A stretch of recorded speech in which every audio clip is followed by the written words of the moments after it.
Hello everyone, আমি Amazon থেকে একটা ফোন ট্রাইপড অর্ডার করেছিলাম। চলো তোমাদের সাথে আনবক্সটা শেয়ার করি আর একদম শেষে রিভিউটাও দিয়ে দেবো।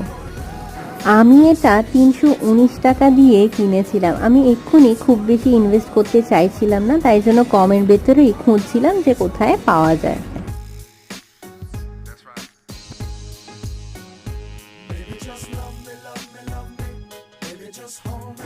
চলো এবার রিভিউটাও দিয়ে দিই। তোমরা তো দেখলে, তোমরা টপ অ্যাঙ্গেল, বাঁদিক, ডান দিক, পোর্ট্রেট, ল্যান্ডস্কেপ সবভাবেই তোমরা ফোনটাকে সেট করতে পারবে এখানে। কিন্তু ট্রাইপডের হাইটটা খুব একটা বেশি নয়, তাই জন্য যাদের খুব হাইট দরকার তাদের এটা না কেনাই উচিত। আর একটা হচ্ছে, যেহেতু ট্রাইপডের লেগগুলো খুব সরু সরু, আমার মনে হয় না ডিএসএলআর ক্যামেরা এতে বসানো উচিত। শুধুমাত্র ফোনের ক্ষেত্রে আর বিগিনারদের ক্ষেত্রে এটা একদম পারফেক্ট, কম দামের মধ্যে।